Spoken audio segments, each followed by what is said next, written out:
If you've ever been on the hunt for a job in Ontario, you might have heard about temporary help agencies. These agencies employ people to assign them to perform work on a temporary basis for clients of the agency. The duration of the assignment does not matter. Such employees are called assignment employees.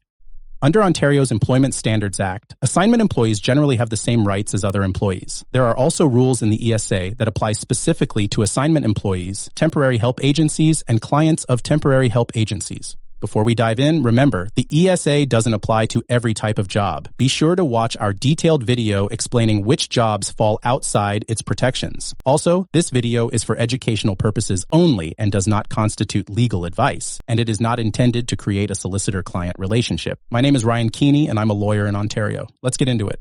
Temporary help agencies and recruiters are regulated by Part 18.1 of the ESA, and that part includes sections 74.1 to 74.19 of the ESA, and each of those sections have a variety of subsections. Since the wording of these sections and subsections can get a bit confusing, this video will explain each of these sections in simple terms, so anyone who is an employer or employee can easily understand the rules, assuming the job is in Ontario and the job is regulated by the ESA. I'm also mindful of the length of this video, and I realize that not every part of this video will be super relevant to every single person who watches it, because you might be a person who owns a temporary help agency, a manager at such an agency, a client, or an assignment employee. Although I recommend watching this entire video so you can fully understand the topic, I've nonetheless placed timestamps in the description so you can jump ahead to other parts of the video depending on which parts of the video are most relevant to you. Now, this is normally the part of the video where I would take you section by section of the ESA, but before I do that, it's important that we get some legal definitions out of the way first. I've already mentioned that a temporary help agency refers to an employer that employs persons for the purpose of assigning them to perform work on a temporary basis for clients of the employer, and an assignment employee means an employee employed by a temporary help agency for the purpose of being assigned to perform work on a temporary basis for clients of the agency. It's also important to know the legal definitions of the words client and recruiter in the specific context that these words are used in the Employment Standards Act, which are not the same as the dictionary definitions of these words. In the ESA, a client in relation to a temporary help agency means a person or entity that enters into an arrangement with the agency under which the agency agrees to assign or attempt to assign one or more of its assignment employees to perform work for the person or entity on a temporary basis. I know that sounded super wordy, but it is an exact quote from the legislation. And, as I said, legislation is rarely worded in an easy-to-understand way. In simpler terms, within the context of the Employment Standards Act, a client is someone or a company that makes an agreement with a temporary help agency. This agreement is for the agency to provide them with one or more temporary workers to do a job for a period of time that is not permanent.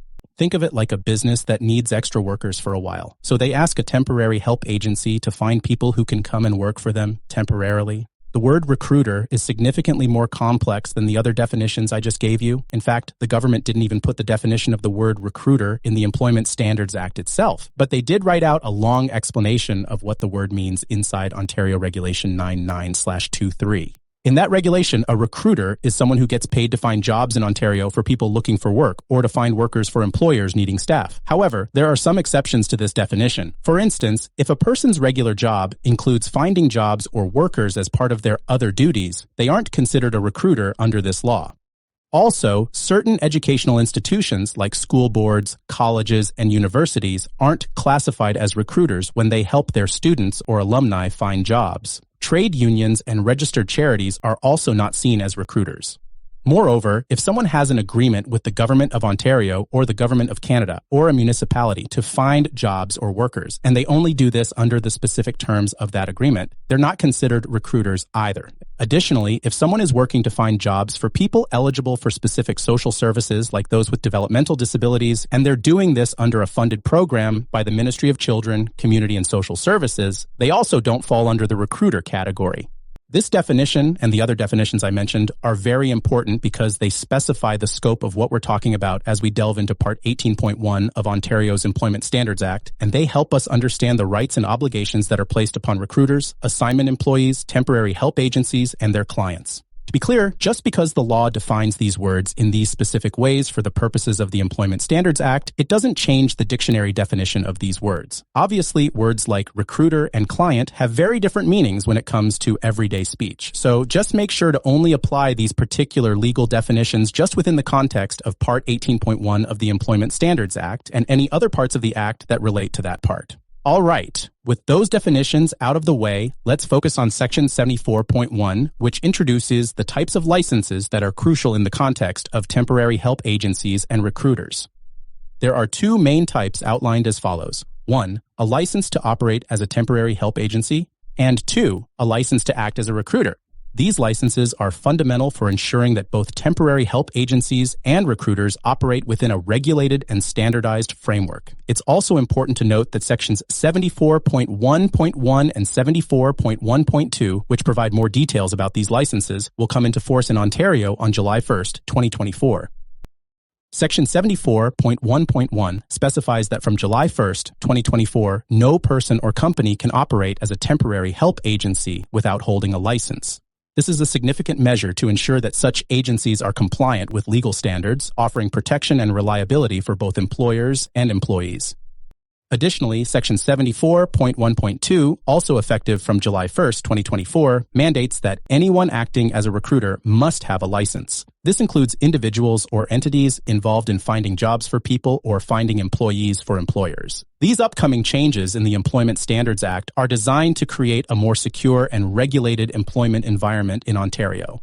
Moving on to Section 74.1.3, this section outlines the process for applying for a license to operate as a temporary help agency or to act as a recruiter. The director referred to in this context is the Director of Employment Standards at Ontario's Ministry of Labour. Here's a simplified breakdown of the application process. The applicant must provide a variety of information to the director in a written or electronic form approved by the director. This includes legal and business names, addresses of all business locations, names and addresses of officers or directors if the applicant is a corporation, or partners if it's a partnership. For those applying as recruiters, specific statements acknowledging awareness and compliance with the Employment Protection for Foreign Nationals Act, particularly regarding fees charged to foreign nationals.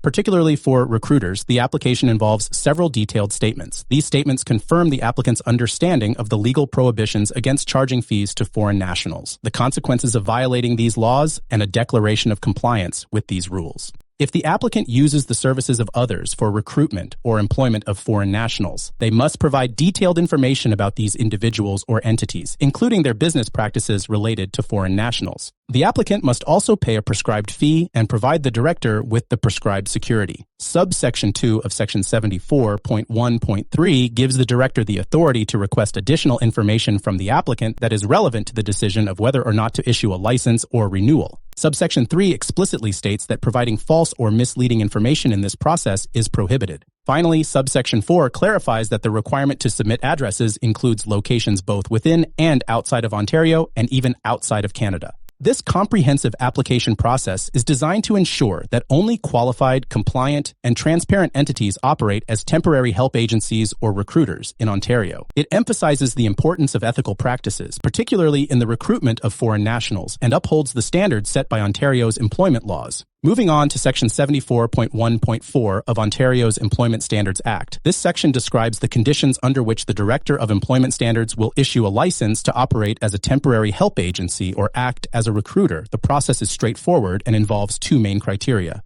First, the director must have received an application for a license or license renewal as outlined in Section 74.1.3. This means that the applicant has submitted all the required information, including personal and business details, compliance statements, any prescribed fee, and security.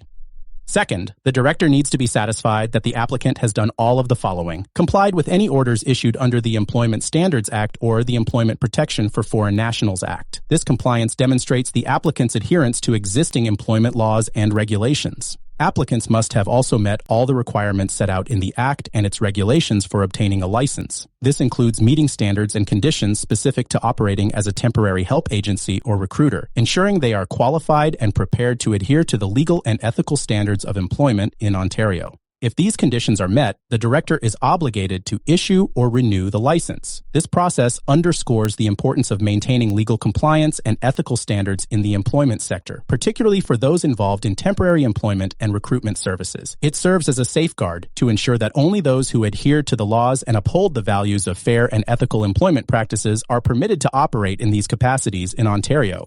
Moving on to Section 74.1.5, subsection 1 of this section deals with the mandatory grounds on which the Director of Employment Standards must refuse to issue or renew a license. This decision comes into play if the applicant has not adhered to an order issued under the Employment Standards Act or the Employment Protection for Foreign Nationals Act. Specifically, if an applicant has charged a fee to a foreign national contrary to the stipulations of the Employment Protection for Foreign Nationals Act, or if they've engaged services of anyone who has violated these provisions, the license cannot be issued or renewed. The director is also compelled to refuse the license if the applicant doesn't meet the necessary requirements set by the Act and its regulations, or if there are other prescribed circumstances that warrant such a refusal.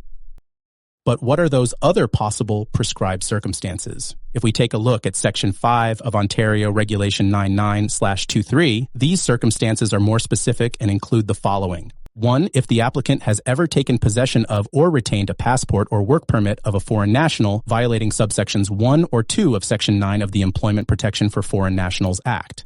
2. If the applicant or any officer, director, or partner of the applicant has been convicted of certain offenses under the Criminal Code of Canada or Canada's Immigration and Refugee Protection Act and has not received a record suspension, if the applicant is not registered with the Workplace Safety and Insurance Board as required, or if they have failed to provide necessary information or pay required premiums to the board. 4. If the applicant or any relevant individuals associated with them is subject to a ban under Section 19 of the Ontario Immigration Act. 5. If the applicant is in default of filing a tax return under a tax statute administered by the Government of Ontario or of paying any assessed tax, penalty, or interest for which no payment arrangements have been made.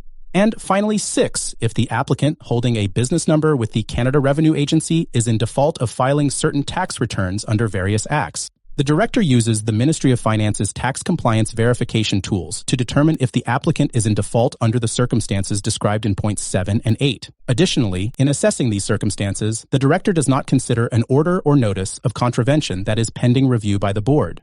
These detailed criteria ensure that only those who have maintained a legal and ethical standing in various aspects of their professional and financial conduct are permitted to operate as temporary help agencies or recruiters.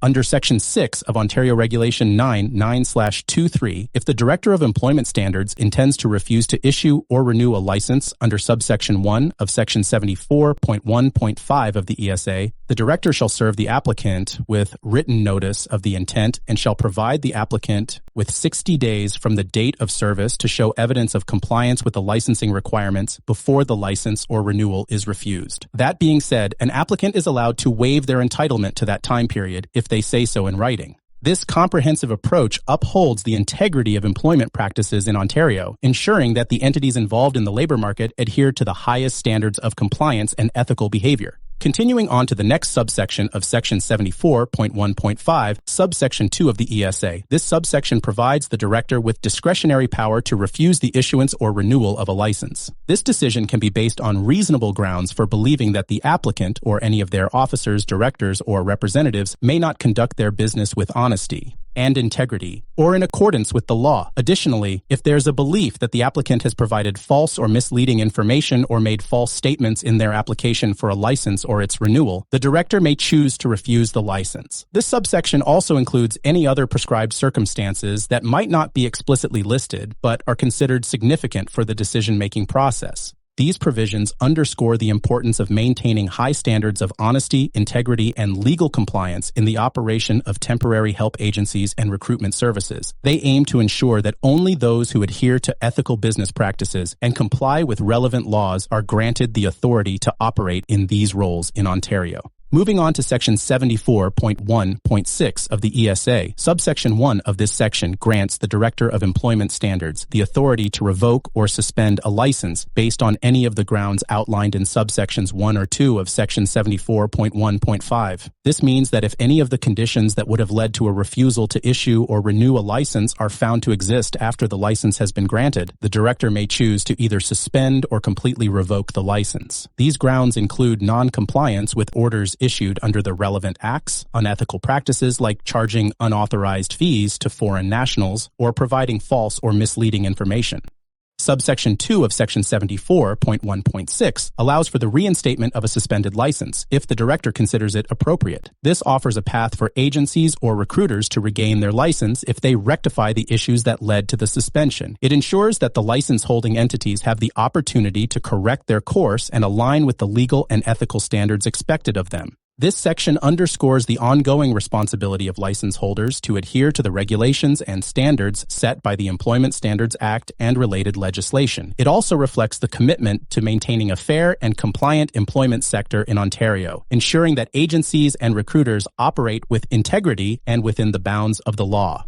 Moving on to Section 74.1.7, subsection 1 of this section outlines the Director of Employment Standards' responsibilities in the event of a refusal to issue or renew a license, or if a license is revoked or suspended. The Director is required to serve a notice of this decision to the applicant and must provide written reasons for the refusal, revocation, or suspension. This ensures transparency in the decision-making process, allowing the applicant to understand the specific reasons behind the action taken. Subsection 2 addresses the obligations of a temporary help agency whose license has been refused, revoked, or suspended. The agency must provide written notice of this decision to every client and assignment employee within 30 days of receiving the notice of refusal, revocation, or suspension from the director. This requirement is crucial for maintaining open communication and ensuring that all parties involved are aware of the agency's licensing status. Subsection 3 deals with the responsibilities of a recruiter in similar circumstances. If a recruiter's license is refused, revoked, or suspended, they must give written notice of this to every employer, prospective employee who has engaged or used the recruiter's services. This notice must be provided within 30 days following the receipt of the notice from the director. This provision ensures that those potentially affected by the change in the recruiter's licensing status are promptly informed.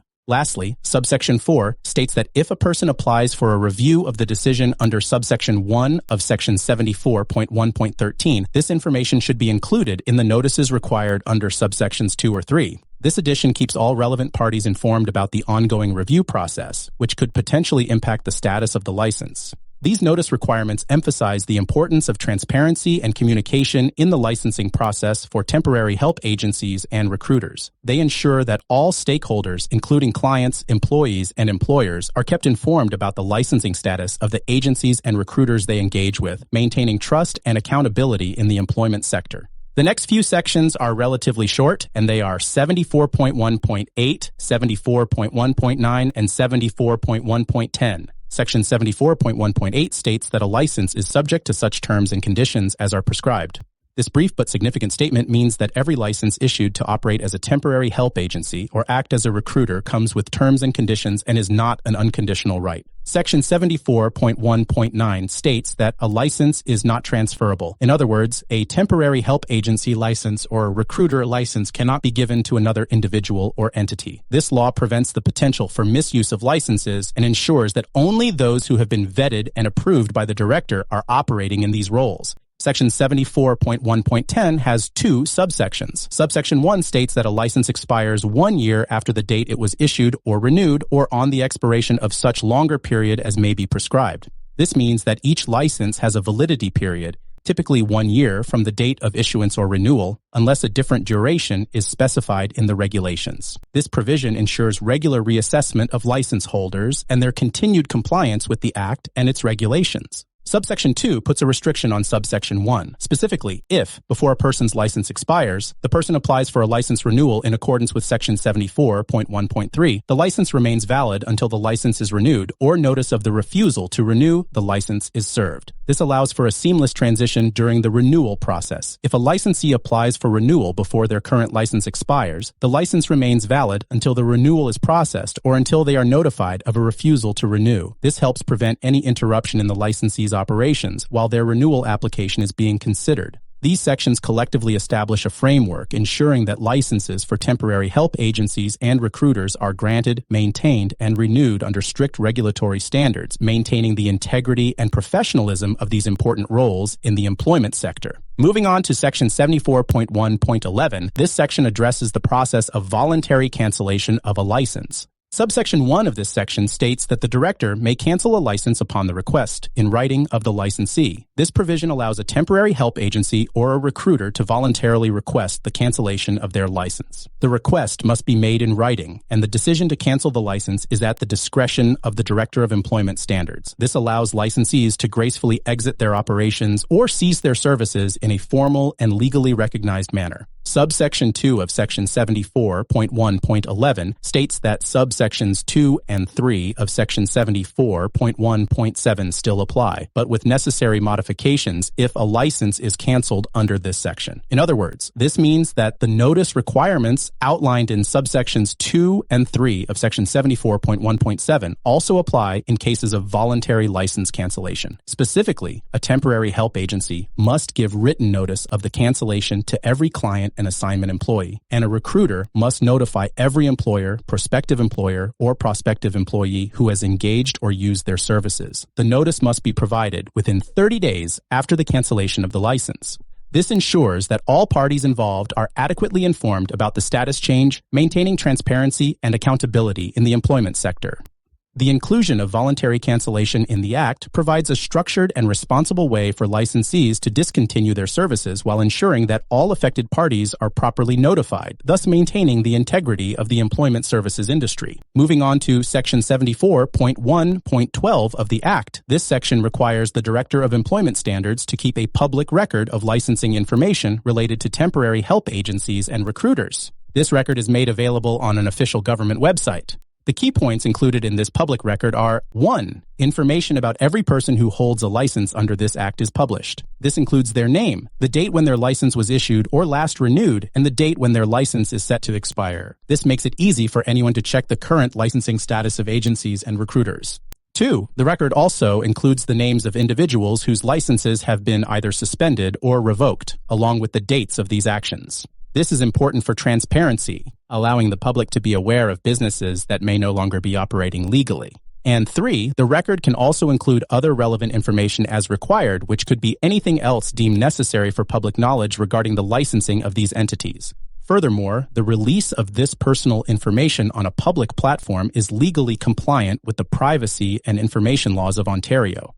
This means that while the public has access to crucial information about licensed agencies and recruiters, the process still respects the legal guidelines for privacy and information disclosure. By maintaining this public record, the government aims to promote transparency and accountability in the employment services sector, ensuring that the public can easily access and understand the licensing status of agencies and recruiters they might be dealing with. Section 74.1.13 of the Employment Standards Act introduces a review process for those whose license applications have been refused or licenses have been revoked or suspended. Subsection 1 of Section 74.1.13 states that a person whose application for a license has been refused or whose license has been revoked or suspended is entitled to a review of that decision. The review is conducted by the board, and the request for this review must be made in writing. Subsection 2 specifies the time frame for applying for this review. The application for a review must be made within 30 days after the individual receives notice of the refusal, revocation, or suspension of their license. Subsection 3 mandates that the board hold a hearing for the purposes of the review, providing a formal process for the applicant to present their case and for a fair evaluation of the situation. Subsection 4 states that the review hearing must be conducted within any prescribed timelines, ensuring that the review process is timely and efficient. Subsection 5 clarifies that the parties involved in the review are the applicant for the review and the Director of Employment Standards. This establishes who will participate and present arguments during the hearing. Subsection 6 gives the board the authority to exercise the same powers as the director in this context. This includes the ability to substitute its findings for those of the director. Subsection 7 outlines the options available to the board following the review. The board may uphold, vary, or set aside the director's decision, or it may issue, renew, or reinstate a license based on its findings. Subsection 8 requires that if a temporary help agency's license refusal, revocation, or suspension is upheld by the board, the agency must notify all its clients and assignment employees within 30 days of the board's decision. Subsection 9 imposes a similar requirement on recruiters. If a recruiter's license refusal, revocation, or suspension is upheld, they must inform all involved employers, prospective employees within the same 30-day timeframe. Subsection 10 indicates that certain provisions from other sections of the Act are applicable to a review under this section. This ensures that the review process adheres to the established legal standards and procedures of the Act. This section of the Employment Standards Act provides a structured and fair avenue for individuals to seek a review of decisions related to their licensing, ensuring due process and the opportunity for a comprehensive evaluation of each case. Section 74.1.14 sets conditions for when an individual can reapply for a license after a refusal or revocation. The section states that if an applicant has been refused a license, or their license renewal has been refused, or their license has been revoked, they cannot immediately reapply for a new license. There are two conditions under which they can reapply. First, at least 2 years must have passed since the refusal or revocation of their license. This time period serves as a mandatory waiting period before the applicant can submit a new application. Second, the applicant may reapply sooner if they can satisfy the director that new evidence is available, which could potentially change the outcome of their previous application. This clause provides an opportunity for the applicant to present new information or changes in their circumstances that might justify the reconsideration of their application. This section ensures that those whose applications have been previously denied have a period to rectify issues or gather new evidence before reapplying, promoting responsibility and compliance with the standards and regulations governing licensing. Moving on to Section 74.1.15, this section outlines the delegation and exercise of powers by the Director of Employment Standards. Subsection 1 explains that the Director has the authority to delegate the powers conferred to them under Sections 74.1 to 74.1.14 to an individual employed in the ministry. This delegation can be made orally or in writing. Essentially, this means that the director can authorize a staff member within the ministry to carry out certain responsibilities or decisions that are originally the director's duties. Such delegation is a common practice in administrative roles, allowing for efficient handling of tasks and decisions.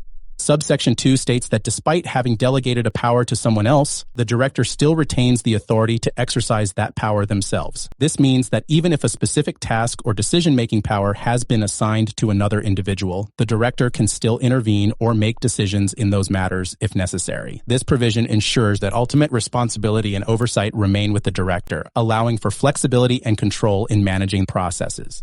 Subsection 3 imposes a duty on the individual authorized by the director to follow any policies established by the director under subsection 2 of Section 88.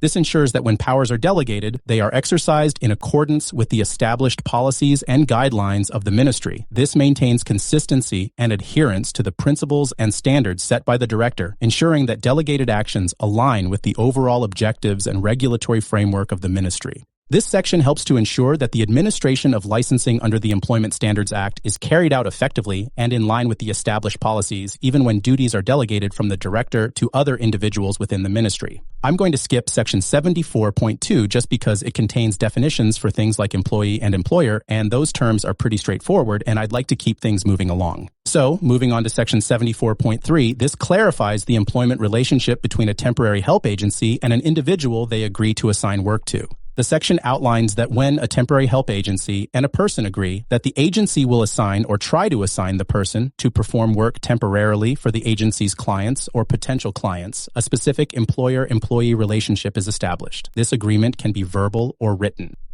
Clause A of this section states that in such an arrangement, the temporary help agency is considered the employer of the person. This means that the agency assumes all the responsibilities and obligations of an employer under the Employment Standards Act. Clause B of this section specifies that the person being assigned to work is an employee of the temporary help agency. This classification as an employee gives the person certain rights and protections under the Act. This provision is significant because it clearly defines the legal relationship between temporary help agencies and the individuals they assign to work. It ensures that those working for temporary help agencies are recognized as employees and are therefore entitled to the rights and protections afforded to employees under the law. This includes things like minimum wage, overtime pay, and other employment standards. It also clarifies the responsibilities of the temporary help agencies as employers to these individuals. Moving on to Section 74.4, this section deals with the specifics of work assignments for employees of temporary help agencies. Subsection 1 states that an assignment employee of a temporary help agency is considered to be assigned to work for a client if the agency arranges for the employee to perform work for the client on a temporary basis, and the employee actually performs such work. This means that the assignment is not just about the agreement or arrangement, but also about the actual performance of work by the employee for the client.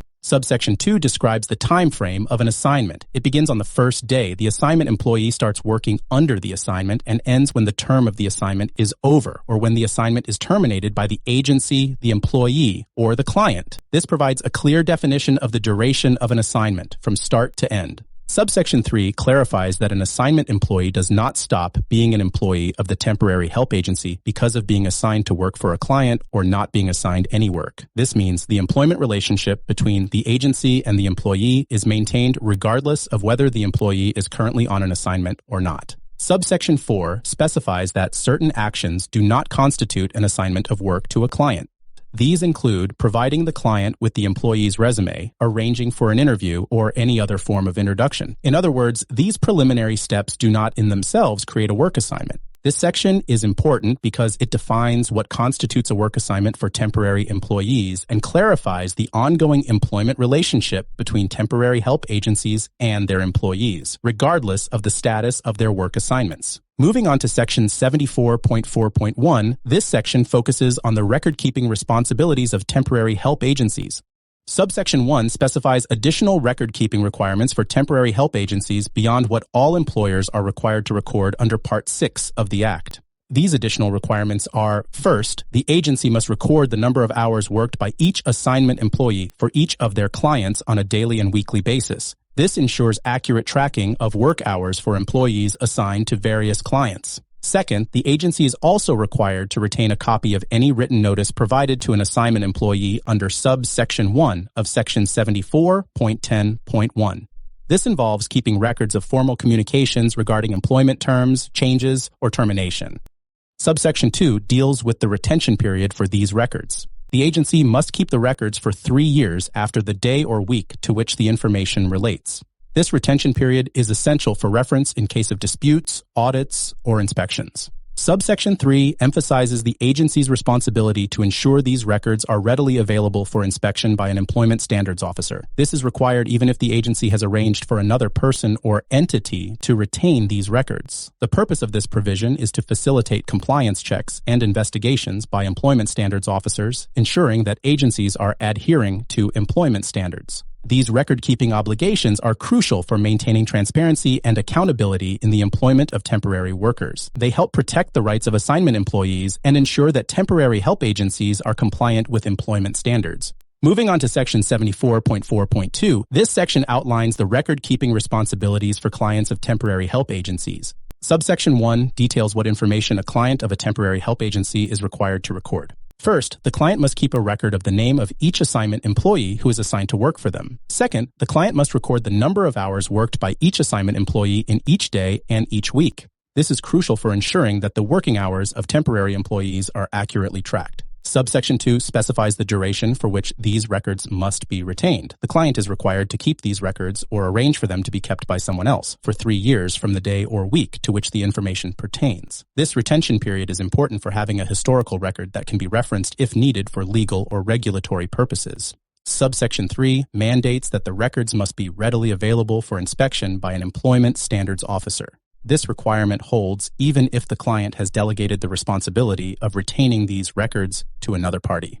The purpose of this provision is to ensure that employment standards officers can easily access these records during inspections or investigations, thus facilitating compliance with employment standards. These record-keeping requirements for clients of temporary help agencies mirror those placed on the agencies themselves and are essential for maintaining transparency and accountability in the employment of temporary workers. They help safeguard the rights of these workers and ensure compliance with employment standards by all parties involved. Moving on to section 74.4.3, this section addresses the record-keeping duties of recruiters. Subsection 1 lists the types of information that a recruiter is required to record. First, they need to document the name of each prospective employee who uses their services to find or try to find employment. Second, they also must record the names and addresses of each employer or prospective employer who has engaged or used their services. Third, recruiters may be required to keep other types of information as specified by further regulations. Subsection 2 covers the retention of these records. Recruiters are required to keep these records or arrange for them to be kept by someone else for 3 years after they stop providing services to the prospective employee, employer, or prospective employer. This retention period ensures that there is an adequate historical record for reference in case of disputes or regulatory inquiries. Subsection 3 mandates that these records be easily accessible for inspection by an employment standards officer. This holds true even if the responsibility for retaining these records has been delegated to another party. The intention here is to facilitate the process of compliance checks and investigations, ensuring that the recruiters adhere to employment standards and regulations. These requirements are crucial for maintaining transparency in the recruitment process and ensuring that the rights of prospective employees and the responsibilities of employers are upheld. They enable better monitoring and regulation of the recruitment sector, ensuring that recruiters operate within the legal framework. Moving on to Section 74.5, this section specifies the information that temporary help agencies must provide to their assignment employees. Subsection 1 details the information that a temporary help agency is required to give to a person as soon as they become an assignment employee of the agency. This information, which must be provided in writing, includes the following. 1. The legal name of the agency, along with any other operating or business name if it's different from the legal name. This helps the employee to know exactly which legal entity they are working for. And 2, contact information for the agency, including its address, telephone number, and one or more contact names. This ensures that the employee has a direct way to communicate with the agency for any queries or issues related to their employment. Subsection 2 addresses the transition for existing assignment employees when this section of the Act came into force. It states that if a person was already an assignment employee of a temporary help agency on the day this section became effective, the agency must provide the same information in writing to the employee as soon as possible after that day. This ensures that all current employees, not just new hires, are provided with the necessary information about their employer. This section aims to ensure transparency and clear communication between temporary help agencies and their employees. By requiring agencies to provide key details about their identity and contact information, it helps to foster an informed and transparent working relationship, which is especially important in the context of temporary employment. Moving on to Section 74.6, this section outlines the information that temporary help agencies must provide to their assignment employees regarding work assignments. Subsection 1 details the information that must be provided to an assignment employee when they are offered a work assignment with a client. This includes the following. 1. The legal and any operating or business names of the client. 2. Contact information for the client, such as address, telephone number, and contact names. 3. The wage rate or commission, and any benefits associated with the assignment. 4. The hours of work expected in the assignment. 5. A general description of the work to be performed. 6. Information about the pay period and payday as established by the agency. And 7. The estimated term of the assignment if known at the time of the offer. Subsection 2 states that if this information is initially provided orally to the employee, the agency must also provide it in writing as soon as possible after offering the work assignment. This ensures that the employee has a concrete and clear record of the assignment details. Subsection 3 addresses the transition for employees who are already on an assignment or have been offered an assignment when this section of the Act came into force. The agency must provide the detailed information as required in Subsection 1 in writing to these employees as soon as possible after this section becomes effective. This section is designed to ensure that assignment employees are fully informed about the specifics of their work assignments, including who they will be working for, their pay, hours, and the nature of the work. This transparency is crucial in the temporary employment sector, helping to protect the rights and interests of assignment employees.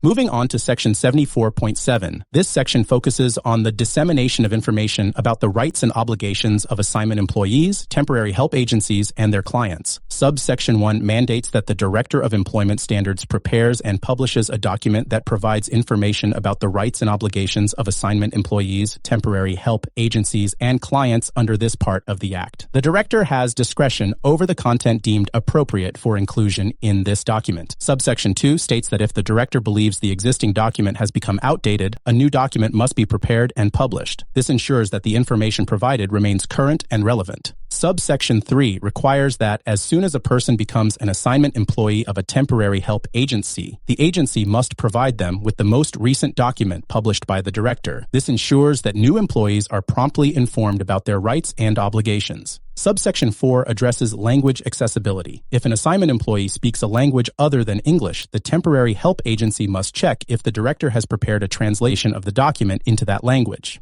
If a translated document is available, the agency is required to provide a copy of it to the employee. This helps in making sure that employees who are not native English speakers are also well informed.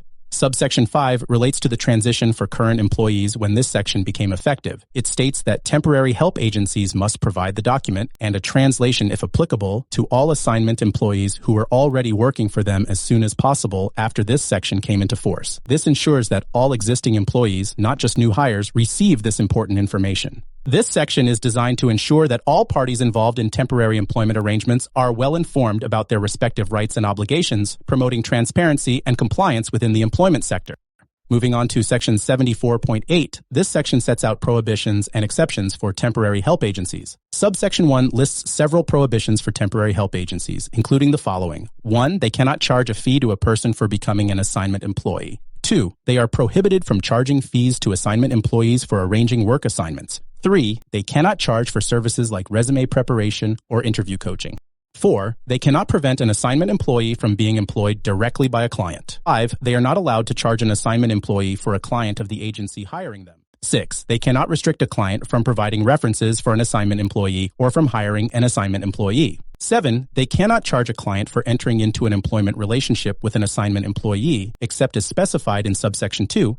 And 8, they must not charge any fee or impose any restriction that is specifically prescribed as prohibited. Subsection 2 provides an exception to one of these prohibitions. An agency may charge a fee to a client if the client hires an assignment employee whom the agency had assigned to work for them, but this is only allowed during the 6 months starting from when the employee first began working for the client. Subsection 3 clarifies that the 6-month period mentioned in subsection 2 applies regardless of how long the assignment lasted or how much or often the assignment employee worked during that period. Subsection 3.1 states certain situations where the exception in subsection 2 does not apply. These include circumstances where the agency's license has been refused, revoked, suspended, or canceled by the director. Subsection 4 clarifies that the term assignment employee used in this section includes those who are prospective assignment employees. These provisions are designed to protect assignment employees from potentially exploitative practices by temporary help agencies and to ensure fairness in the employment process for both the employees and the clients of these agencies. Moving on to Section 74.9, this section addresses the validity of certain provisions in agreements involving temporary help agencies. Subsection 1 states that any provision in an agreement between a temporary help agency and an assignment employee that conflicts with the prohibitions outlined in Section 74.8 is void. This means if an agreement includes terms that go against the rules set in Section 74.8, like charging prohibited fees to an assignment employee, those specific terms are not legally enforceable. Subsection 2 similarly declares that any provision in an agreement between a temporary help agency and a client that is inconsistent with Section 74.8, for example, if an agreement between a temporary help agency and a client includes a term for charging a fee in a situation where Section 74.8 prohibits such a fee, that term would be considered legally invalid. Subsection 3 specifies that these rules apply to agreements regardless of when they were made, whether before or after Section 74.8 came into force. This ensures that all existing and future agreements must comply with the rules set in Section 74.8.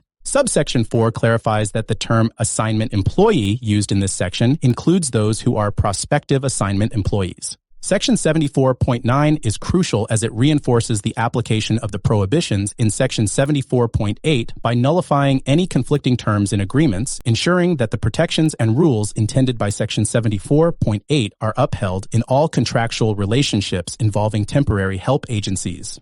Moving on to Section 74.10, this section clarifies how public holiday pay is determined for assignment employees of temporary help agencies. Subsection 1 addresses the status of an assignment employee on a public holiday for the purpose of calculating their entitlement to public holiday pay under subsection 2.1 of Section 29 of the Act. It specifies that an assignment employee of a temporary help agency is considered to be on a layoff on a public holiday if the holiday falls on a day when the employee is not assigned by the agency to work for a client. This means that for public holiday pay calculations, if an assignment employee is not working on a public holiday due to not being assigned work, they are treated as if they are on layoff. Subsection 2 relates to how the period of a temporary layoff is determined for an assignment employee of a temporary help agency as per subsection 2.2 of Section 29 of the Act. This determination is to be made in accordance with Section 56, but with modifications provided by Section 74.11 for the purposes of Part 15 of the Act. I realize that there were so many section references there that most people will be left wondering what it all means. Unfortunately, laws are often written this way, but I'll simplify it as much as I can. Essentially, in its most basic terms, this subsection provides guidance on how to calculate the duration of a temporary layoff for assignment employees in the context of their eligibility for public holiday pay. These provisions ensure that the entitlements of assignment employees to public holiday pay are appropriately recognized and calculated, taking into account the unique nature of their employment with temporary help agencies. Moving on to Section 74.10.1, this section addresses the termination of work assignments for assignment employees of temporary help agencies and their entitlement to notice or pay in lieu. Subsection 1 outlines the circumstances under which a temporary help agency must provide an assignment employee with 1 week's written notice or pay in lieu of notice. This applies if all of the following three things are true. First, the employee is assigned to work for a client. Second, the assignment was estimated to last 3 months or more when offered. And third, the assignment is terminated before the end of its estimated term. Subsection 2 clarifies how the amount of pay in lieu of notice is determined. It should equal the wages the employee would have earned if they had been given 1 week's notice as per subsection 1. Subsection 3 provides an exception to the requirement in subsection 1. If the temporary help agency offers the employee another work assignment with a client during the notice period, which is reasonable and estimated to last at least 1 week, the obligation for notice or pay in lieu does not apply. Subsection 4 lists additional exceptions to the requirement in subsection 1, which include any of the following. 1. If the assignment employee is guilty of serious misconduct, disobedience, or neglect of duty. 2. If the assignment becomes impossible to perform or is frustrated by an unforeseeable event. Or 3. If the assignment is terminated due to a strike or lockout at the location of the assignment. Subsection 5 clarifies that if an assignment is terminated because the director has refused to issue or renew or has revoked or suspended the agency's license, this does not count as the assignment becoming impossible to perform or being frustrated by an unforeseeable event. This ensures that administrative actions affecting the agency's license are not used as reasons to circumvent the obligation to provide notice or pay in lieu. These provisions of Section 74.10.1 ensure that assignment employees have some level of job security and are treated fairly in cases where their assignments are terminated earlier than anticipated. They also outline specific conditions under which these protections do not apply, maintaining a balance between the rights of employees and the operational needs of agencies. Before I move on to Section 74.11, I have to make a comment about Section 74.11.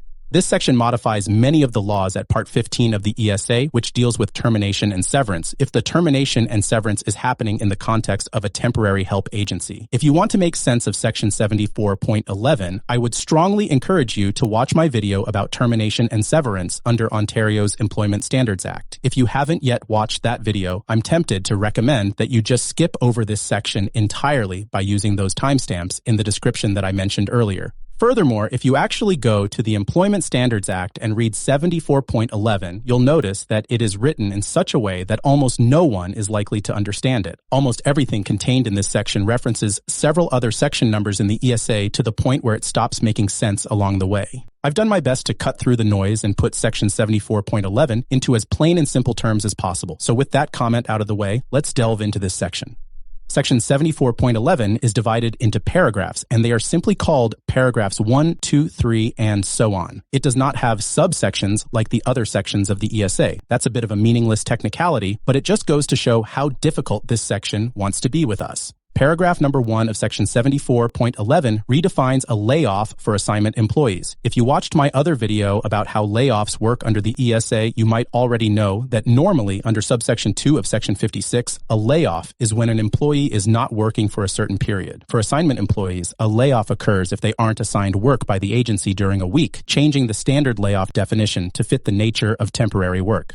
In the context of temporary help agencies, paragraphs 2 and 3 of Section 74.11 also redefine the term excluded week, which are weeks an employee can't or doesn't work for various reasons. This modification has an impact on layoff periods. Normally, under subsections 2 and 3 of Section 56, excluded weeks impact the calculation of a temporary layoff. In the case of temporary help agencies, these weeks are not counted in the 13 or 35 weeks of layoff, but are included in the 20 or 52 consecutive weeks. Paragraph number 4 of Section 74.11 states that these particular subsections, which detail layoff definitions and effects of excluded weeks for employees with irregular work weeks, do not apply to temporary help agencies and their assignment employees. This exclusion acknowledges the unique nature of temporary work.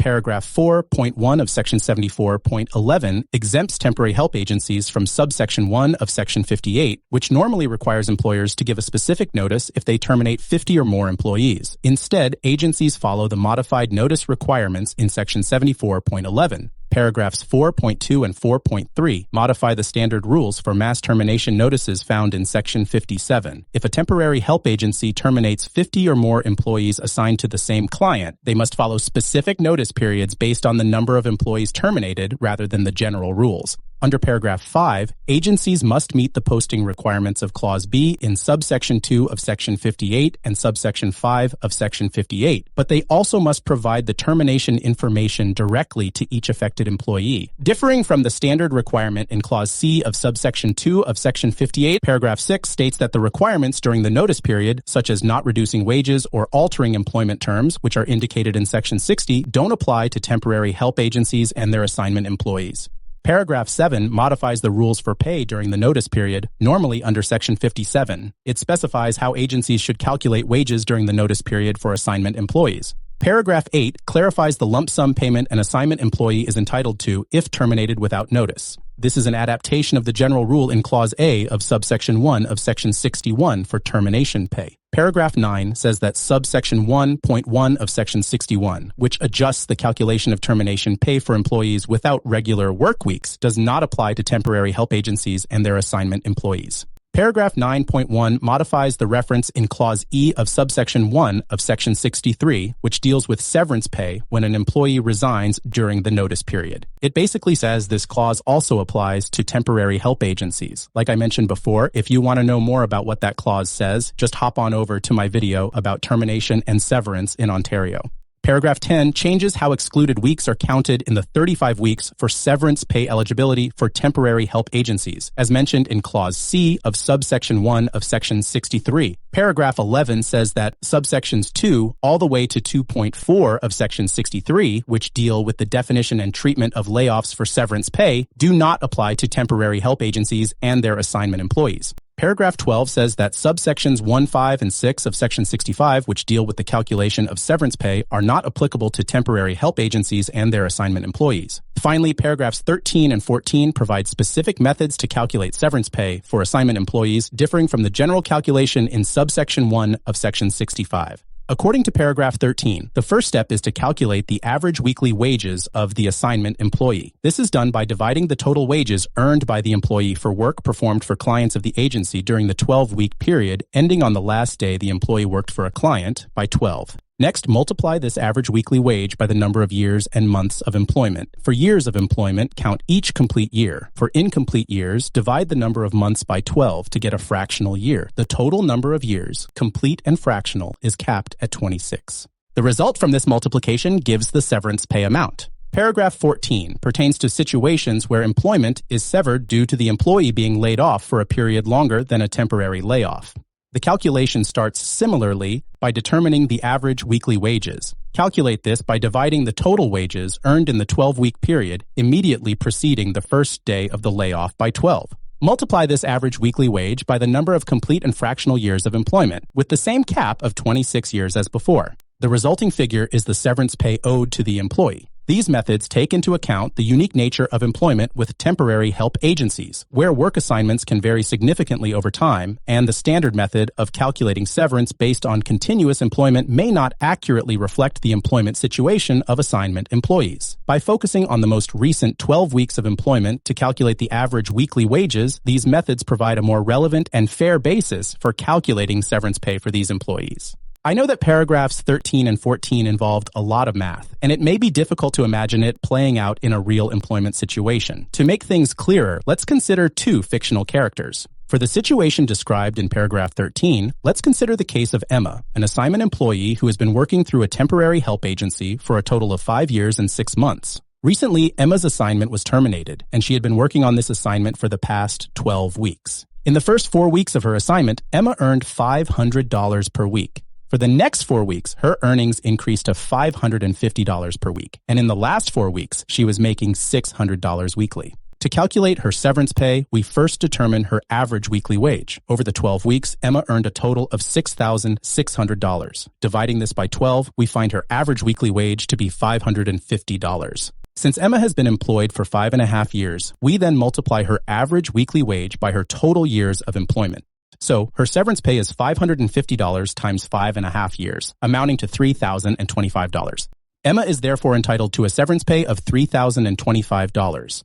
For the purposes of that example, those numbers were chosen for simplicity and do not reflect typical wages in Ontario, which are usually more these days. For the situation described in paragraph 14, let's talk about John, another assignment employee with 3 years of service at a temporary help agency. John has been laid off for a period exceeding the standard temporary layoff duration, leading to the severance of his employment. In the 12 weeks prior to his layoff, John's earnings were as follows: $600 per week for the first 4 weeks, $620 per week for the next 4 weeks, and $630 per week for the final 4 weeks. To calculate John's severance pay, we start with his average weekly wage. John earned a total of $7,400 over these 12 weeks. This gives him an average weekly wage of $616.67. Since John's total period of employment is 3 years, we multiply this average wage by 3. Therefore, John's severance pay is $616.67 times 3, resulting in a total of approximately $1,850.01. This means John is entitled to a severance pay of around $1,850.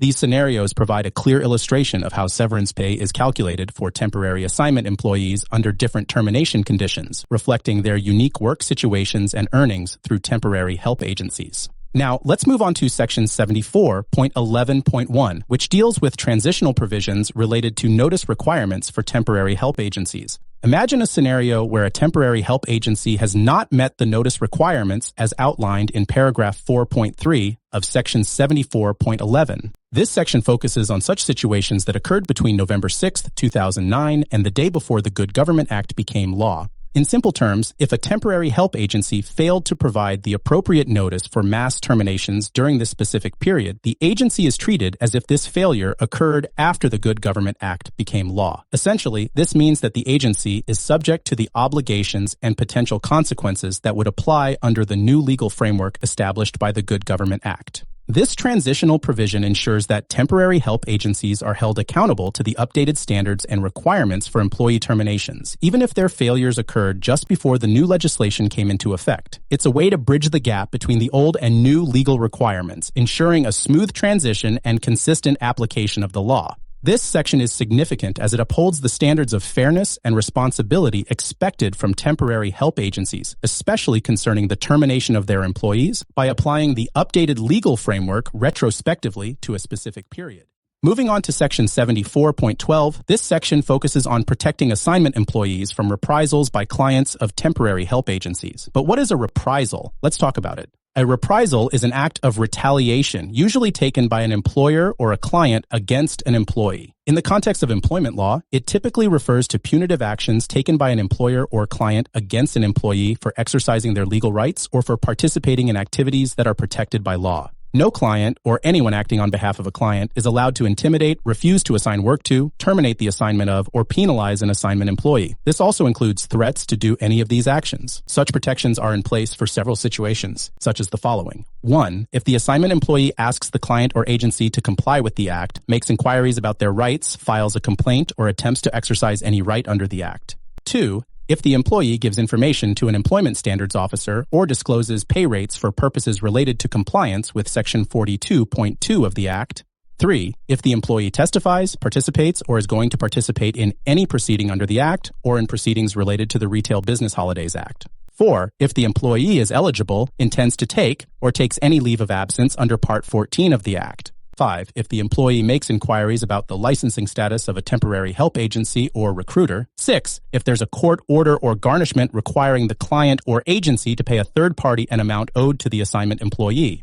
This section is crucial in ensuring that assignment employees can exercise their rights and seek information or legal recourse without fear of retaliation from the client they are working for. Continuing on to subsection 2 of section 74.12, in any legal proceeding under the Employment Standards Act where it's alleged that a client has engaged in reprisal against an assignment employee, as outlined in section 74.12, the burden typically falls on the client to demonstrate they did not violate these anti-reprisal provisions. This means if an assignment employee claims to have faced retaliation, like being terminated or unfairly penalized for asserting their rights under the Act, it's up to the client to prove that their actions were compliant with the law. However, there's an important exception to this rule as specified in subsection 4 of section 122 of the Act in situations where a client of a temporary help agency is formally accused of a contravention under the Act and they dispute this accusation, the responsibility shifts. During a review by the board, it's not the client but the Director of Employment Standards who must prove the violation. This is done on a balance of probabilities, which means the director needs to demonstrate that it's more likely than not that the contravention occurred.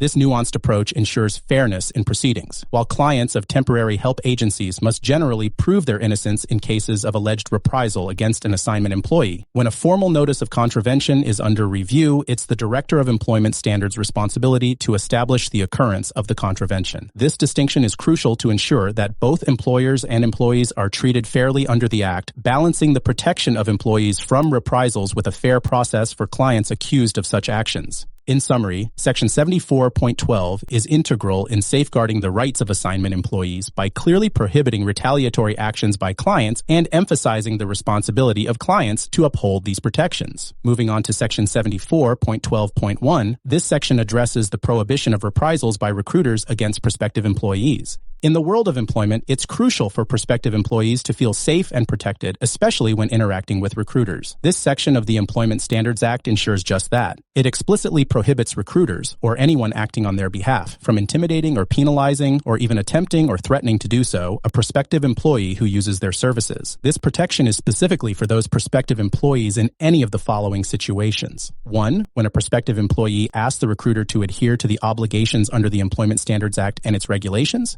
2. If a prospective employee gives information to an employment standards officer, which is often crucial in investigations and enforcement of employment standards. 3. When the prospective employee testifies, participates, or plans to participate in any legal proceeding under the Act. This includes any form of involvement in such proceedings. And 4. If a prospective employee makes inquiries about whether a person or entity holds the necessary licenses to operate as a temporary help agency or to act as a recruiter, as required under Part 18.1 of the Act. The second part of this section, regarding the onus of proof, mirrors the structure we saw earlier. In any legal proceeding under the Act, if a recruiter is alleged to have contravened the anti-reprisal provisions of this section, the burden of proof rests on the recruiter. This means it is up to the recruiter to demonstrate that they did not engage in the prohibited retaliatory actions. However, this is subject to the exception mentioned in subsection 4 of section 122. If there's a formal dispute involving a notice of contravention, the director must prove on a balance of probabilities that the recruiter did contravene the provision.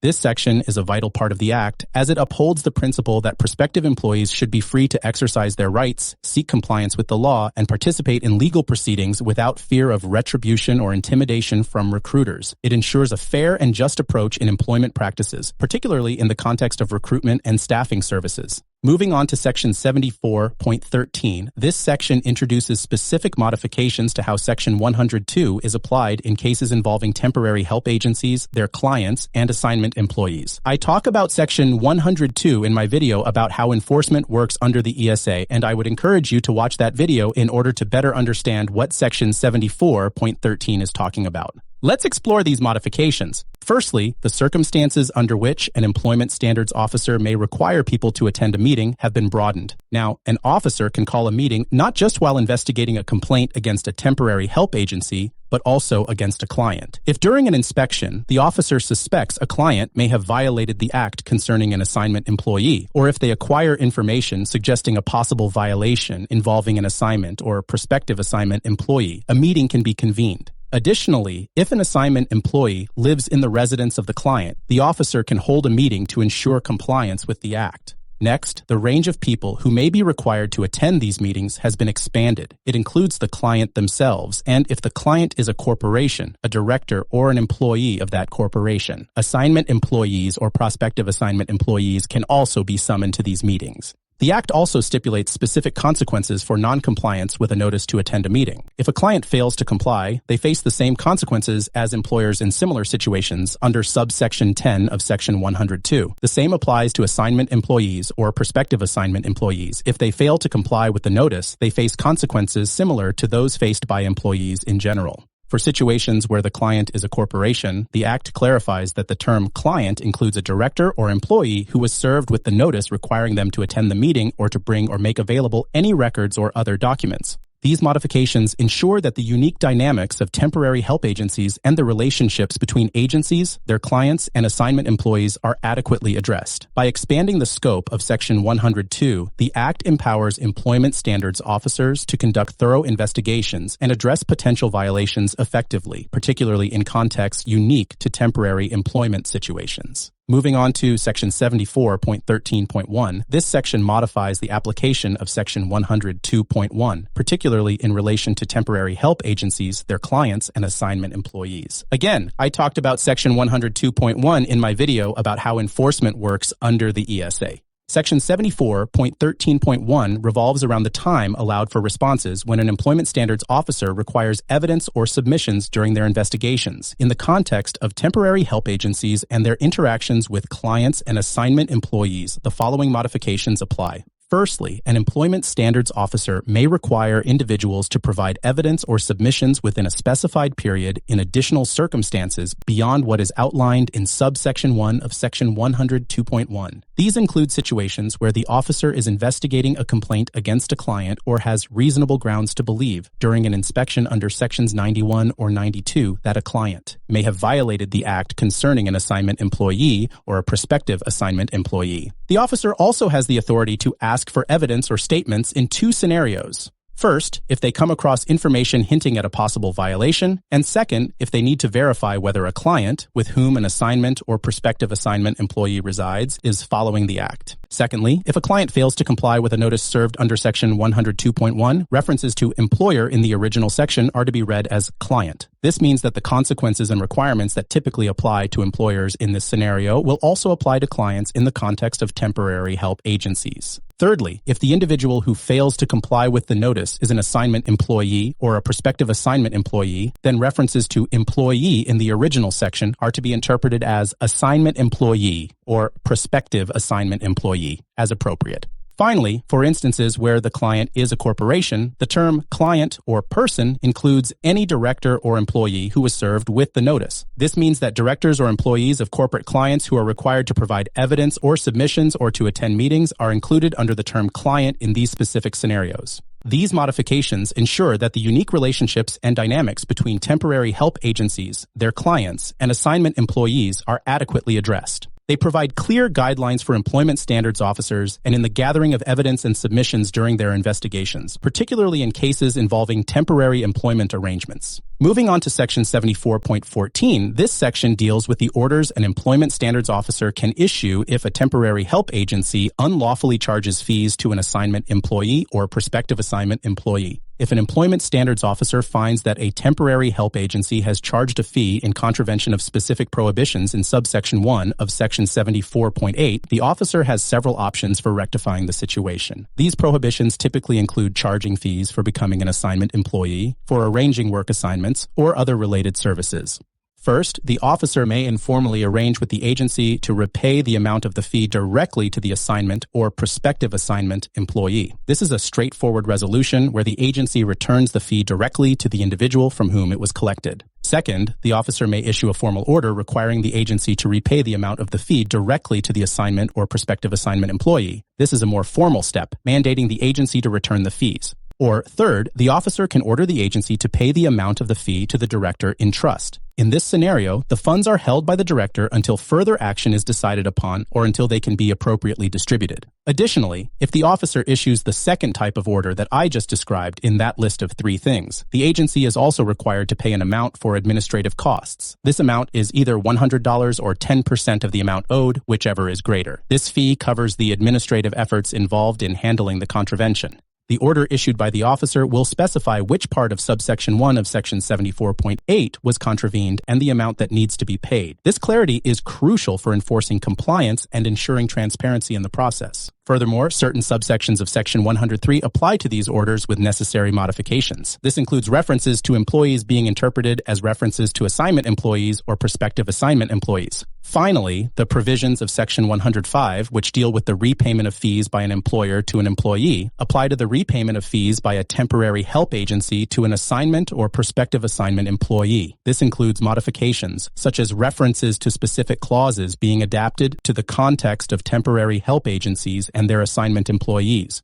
Overall, Section 74.14 provides a structured approach for employment standards officers to address and rectify instances where temporary help agencies have charged unlawful fees, ensuring the protection and fair treatment of assignment and prospective assignment employees. Moving on to Section 74.15, this section provides a recourse for clients of temporary help agencies who have been charged fees in violation of the Act. Specifically, this section addresses a situation where a temporary help agency charges a fee to a client that contravenes specific prohibitions outlined in paragraph 8 or 9 of subsection 1 of Section 74.8. These prohibitions typically relate to charging a client for entering into an employment relationship with an assignment employee or any other fees that are specifically prescribed as prohibited. In such cases, the client who has been wrongfully charged has the right to recover the amount of the fee. This recovery can be sought in a court of competent jurisdiction. Essentially, this means that if a client of a temporary help agency finds that they have been unfairly charged a fee that goes against the stipulations of the Act, they can take legal action to recover those fees.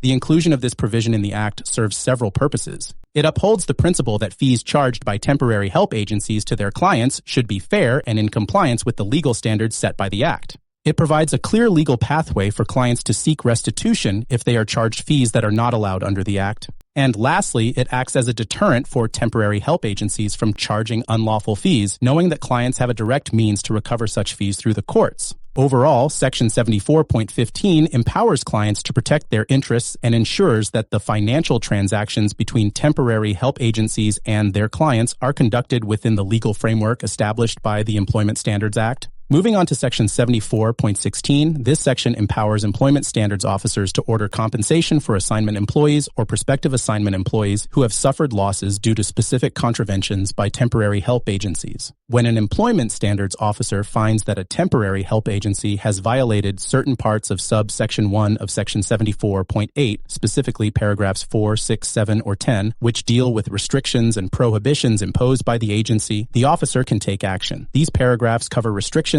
on employment relationships, providing references, and charging certain fees. If these provisions are violated, the officer can order the agency to compensate the affected assignment employee or prospective assignment employee for any loss incurred as a result of the contravention. The terms of such orders include two options for the agency. The agency may be required to pay the amount of compensation to the director in trust, along with an additional amount for administrative costs. This administrative fee is the greater of $100 or 10% of the compensation amount. This ensures that the administrative aspects of handling the contravention are covered. Alternatively, the agency might be ordered to pay the compensation directly to the assignment employee or prospective assignment employee. This approach offers a direct form of redress to the affected individual. Each order will clearly state which part of subsection 1 of Section 74.8 was violated and the total amount to be paid. This transparency is crucial for ensuring the order is understood and enforceable. Moreover, specific subsections of Section 103, particularly subsections 3 and 6 to 9, apply to these orders with necessary modifications. In this context, references to employee within these subsections are to be understood as references to assignment employees or prospective assignment employees. This section of the Act provides a framework for holding temporary help agencies accountable for unlawful practices and offers a means of redress to those who have been adversely affected by such practices. It reinforces the importance of adhering to legal standards and the consequences of failing to do so.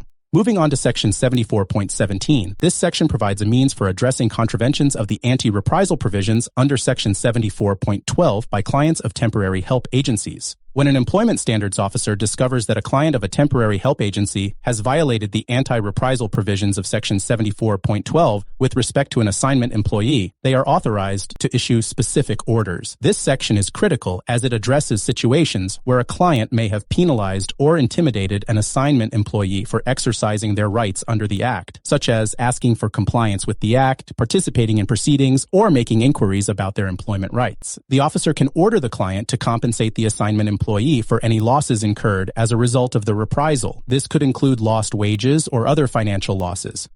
The officer may also order that the assignment employee be reinstated in their previous role if they were unjustly removed due to reprisal. Additionally, the officer has the authority to combine these remedies, ordering both compensation and reinstatement. If the order involves compensation by the client must either pay the compensation amount to the director in trust, along with a further amount to cover administrative costs, or pay the compensation directly to the assignment employee. The administrative cost is calculated as the greater of $100 or 10% of the compensation amount. Certain subsections of Section 103 apply to orders under this section with necessary modifications. References to employer in these subsections are to be read as client, and references to employee should be understood as assignment employee.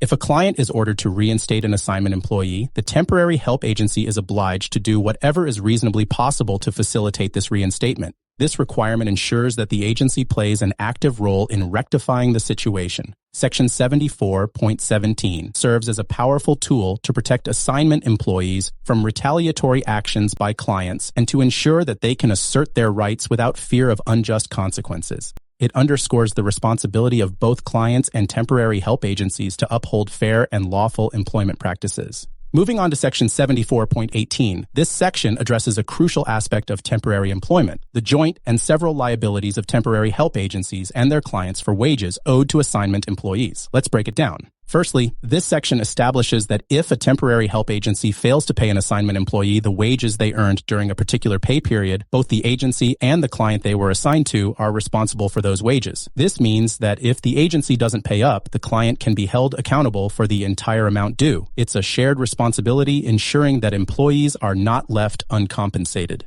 Now consider a scenario where an assignment employee works for multiple clients in the same pay period and the agency again fails to pay the wages. In this case, each client is liable for a share of the total wages. This share is proportional to the hours the employee worked for each client relative to their total work hours for all clients. It's a fair approach, distributing responsibility based on the extent of each client's engagement with the employee. The types of wages covered under this joint liability include regular wages, overtime pay, public holiday pay, and premium pay earned in the relevant pay period. It's comprehensive, ensuring all aspects of an employee's earnings are protected. Despite these provisions, the temporary help agency remains primarily responsible for the employee's wages. It's important to note, however, that you don't need to exhaust all proceedings against the agency before seeking to collect from the client. It's a way to ensure timely compensation without getting bogged down in lengthy legal processes. When it comes to enforcing a client's liability for unpaid wages, the client is treated as an employer of the assignment employee. This is key because it means the same enforcement mechanisms used against typical employers under the Act can be applied to these clients. Lastly, any orders issued by employment standards officers against clients for these liabilities are treated as if they were orders against employers. This ensures that such orders carry the same legal weight and enforceability as they would in more traditional employer-employee relationships. In essence, Section 74.18 ensures that in the world of temporary employment, both agencies and their clients are held accountable for the fair and timely payment of wages to assignment employees, safeguarding the rights and financial security of these workers. Moving on to Section 74.19, this section comes into play when a prospective employee who is using the services of a recruiter faces reprisal. This section is particularly important as it extends the umbrella of protection to those in the early stages of their employment journey. When an employment standards officer discovers that a recruiter has violated the anti-reprisal rules of Section 74.12.1, they have the authority to issue a compensation order. These rules are designed to protect job seekers from being intimidated or penalized by recruiters for exercising their rights under the Act. The compensation is intended to cover any losses that the prospective employee might have incurred due to the recruiter's actions. This could include a range of losses such as financial setbacks or missed job opportunities. In terms of the order's specifics, the recruiter may be required to pay the compensation amount directly to the director in trust, alongside an additional sum to cover administrative costs. This administrative fee is the greater of $100 or 10% of the compensation amount. Alternatively, the recruiter can be directed to pay the compensation directly to the prospective employee. This approach ensures that the affected individual receives the compensation promptly and directly. Moreover, certain subsections of Section 103 are applicable to these orders, albeit with necessary modifications. In this context, employer is interpreted as recruiter, and employee is read as prospective employee engaged or using the services of a recruiter. This modification ensures that the legal provisions typically applicable to employers and employees are aptly applied to the relationship between recruiters and prospective employees. In essence, Section 74.19 highlights the necessity of treating prospective employees fairly and provides a mechanism for rectifying situations where they are subjected to unjust actions by recruiters. It assures those seeking employment through recruiters that they are safeguarded from reprisal and have a means to seek redress for any losses incurred due to such actions. And that's a wrap on our exploration of temporary help agencies and the intricacies of the Employment Standards Act. I'm Ryan Keeney, and I hope this deep dive has shed light on the vital aspects of temporary employment, from the responsibilities of agencies and their clients to the protections in place for assignment employees. Understanding these laws is key whether you're navigating the job market, running a business, or working within the realm of temporary employment. These regulations are there to ensure a balanced and fair working environment for everyone involved. If you found this video useful, then remember to hit that like button and share it with friends, colleagues, or anyone who could benefit from this information. Your support is crucial in spreading knowledge and making complex legal topics more approachable. I'd love to hear your thoughts and experiences, so feel free to leave a comment below. Your insights are a valuable part of our community's learning journey. Don't forget to subscribe to the channel for more content like this. We regularly post videos that aim to empower you with legal knowledge in a clear and understandable way. Until our next video, stay informed and engaged. Remember, knowledge is a powerful tool, especially in understanding the legal landscape. Take care and see you soon.